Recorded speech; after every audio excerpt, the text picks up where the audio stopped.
बिस्मिल्लाहिर्रहमानिर्रहीम। अस्सलाम वालेकुम स्टूडेंट्स हमने फ़िज़िक्स का जो चैप्टर नंबर पढ़ रहे हैं वो है 6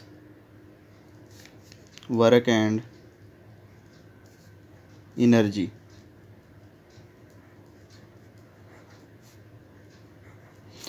हमारा जो टॉपिक है वो है एनर्जी।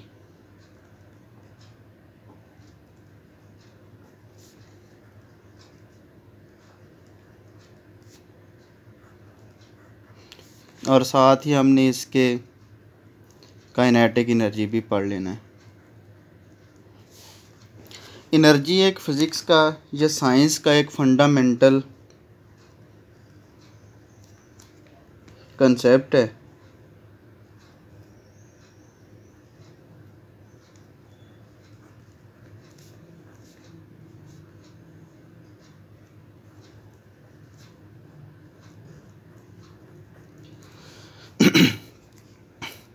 तकरीबन हर चीज़ जो ऑलमोस्ट पाई जाती है उसमें एनर्जी होती है।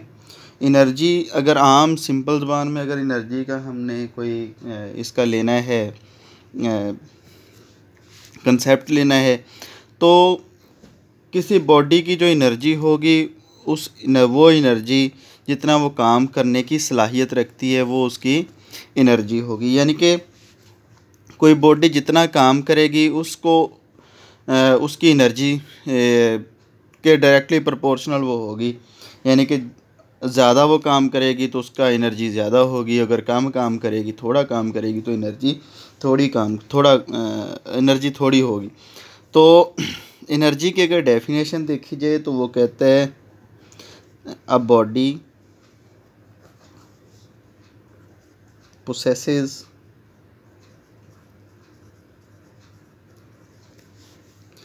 energy if it is capable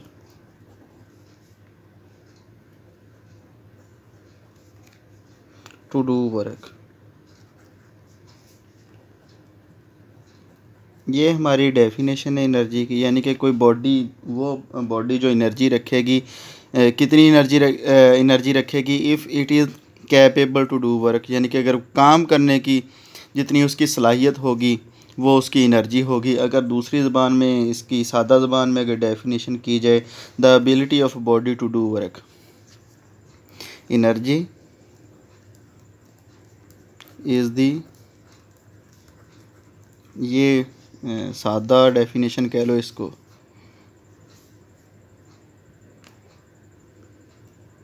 energy is the ability of body to do work. काम करने की जो सलाहियत है किसी बॉडी की वो क्या कहलाती है, वो एनर्जी कहलाती है। तो एनर्जी कुछ हवा चल रही है तो उसमें एनर्जी है, कोई हीट है यानी कि कोई सूरज चमक रहा है वहाँ से एनर्जी हमें हासिल हो रही है, नदी में पानी बह रहा है वहाँ से एनर्जी हमें हासिल हो रही है। तो इस तरह एनर्जी जो है वो हमें मुख्तलिफ़ सोर्सेज से हासिल हो रही है। न्यूक्लियर एनर्जी है, इलेक्ट्रिकल एनर्जी, बल्ब चल रहा है उसकी एनर्जी है। तो मुख्तलिफ़ जो हमारे सोर्सेज हैं एनर्जी के वहाँ से हमें एनर्जी हासिल हो जाएगी। इसकी जो मेन दो टाइप्स हैं वो है एक काइनेटिक एनर्जी और एक दूसरी है पोटेंशियल एनर्जी। अब काइनेटिक एनर्जी क्या होता है? काइनेटिक एनर्जी पहली जो टाइप है इसकी काइनेटिक एनर्जी किसी भी बॉडी की मोशन की ड्यू टू इट्स मोशन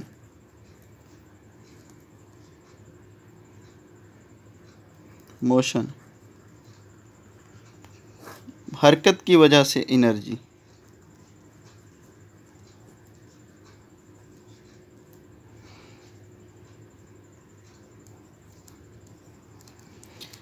वो जो होगी एनर्जी उसको काइनेटिक एनर्जी कहेंगे।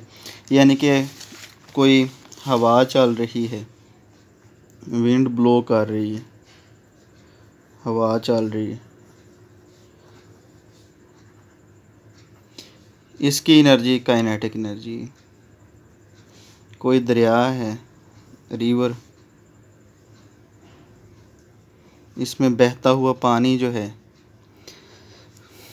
वो वाली जो पानी की एनर्जी होगी वाटर, ये काइनेटिक एनर्जी होगी।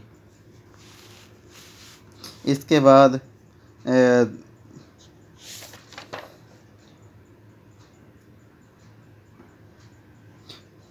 सड़क के किनारे, सड़क के ऊपर चलती हुई कार है,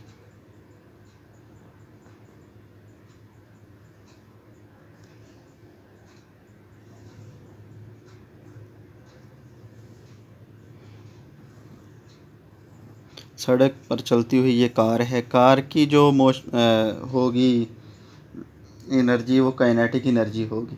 तो एनर्जी जो किसी बॉडी की मोशन की वजह से हो, इसकी डिफाइन बन जाएगी the energy possessed by a body due to its motion is called kinetic energy. It's kinetic energy, यानी कि किसी बॉडी की जो मोशन की वजह से, ये मेन वर्ड जो है वो इसका है मोशन, मोशन की वजह से जो एनर्जी होगी किसी बॉडी की, वो वाली एनर्जी काइनेटिक एनर्जी होगी। और अगर हमने इसको प्रूव करना हो, इसका डेरिवेशन करनी हो फार्मूले की, ऑफ काइनेटिक एनर्जी की इक्वेशन की, तो हमें कंसीडर लिखना पड़ेगा, कंसीडर करना पड़ेगा कि एक बॉडी है जिसका मैस m है, ये कोई बॉडी है, यही गाड़ी, चलो हम कंसीडर कर लेते हैं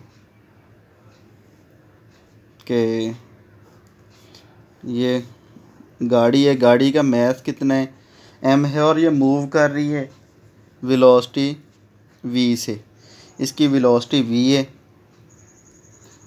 तो अब इसके ऊपर अगर फोर्स लगानी बंद हो तो ये गाड़ी आहिस्ता आहिस्ता चलती चलती रुक जाएगी। रुकेगी किस वजह से?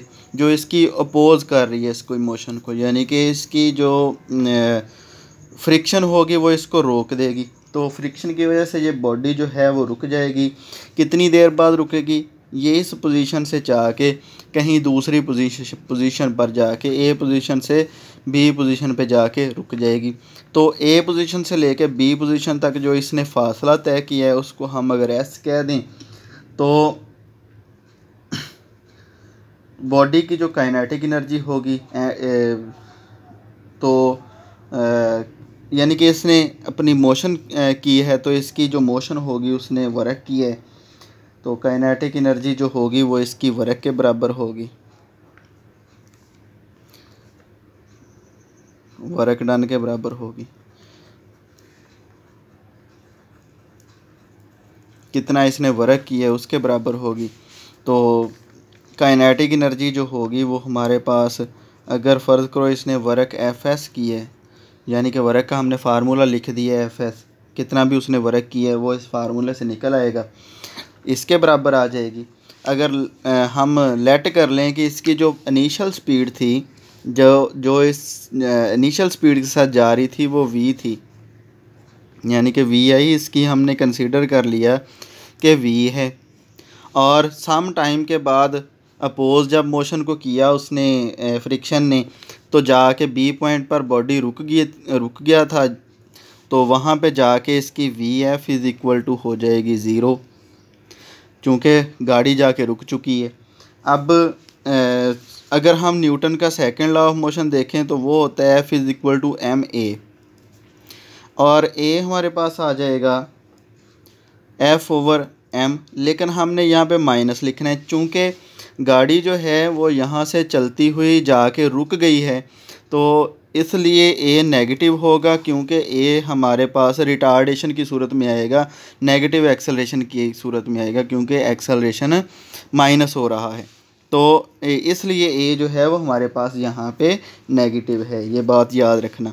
अगर हम सेकंड इक्वेशन ऑफ मोशन की बात करें, 2as is equal to V F square minus V I square, then हमारे पास 2a की वैल्यू, ये जो वैल्यूज़ हैं हमारी ये वाली, इन वैल्यूज़ को आप इस इक्वेशन में सेकंड में पुट कर दो। ए की जगह पे minus half over M put कर दो। S is equal to V F square जो है वो ज़ीरो है, माइनस वी आई की जगह पे वी पुट कर दो, वी स्केयर आ जाएगा। ये हो जाएगा हमारे पास minus two F S over M is equal to minus V square. Minus इधर भी है, माइनस इधर भी है, ये आपस में कट जाएंगे। दो इधर मल्टीप्लाई हो रहा है, इधर आके डिवाइड हो जाएगा। एम इधर डिवाइड हो रहा है, दूसरी तरफ जाके मल्टीप्लाई हो जाएगा। तो एफ एस हमारे पास आ जाएगा बराबर 1/2, ये 2 डिवाइड हो गया, और एम इधर डिवाइड हो रहा है, दूसरी तरफ वी स्केयर के साथ मल्टीप्लाई हो जाएगा। एफ एस हमारे पास जो था वो जो वर्क डन किया है किसी इस बॉडी ने, वो हमारे पास है काइनेटिक एनर्जी के बराबर। तो काइनेटिक एनर्जी जो है वो हमारे पास आ जाएगी 1/2 एम वी स्केयर के। तो ये काइनेटिक एनर्जी की डेरिवेशन है इक्वेशन की। तो इस तरह आप इक्वेशन को किसी भी बॉडी की जो काइनेटिक एनर्जी है वो मालूम कर सकते हो उसकी वेलोसिटी से, और मोशन वेलोसिटी उसकी मोशन होती है उसकी मोशन से, और उसके मास से।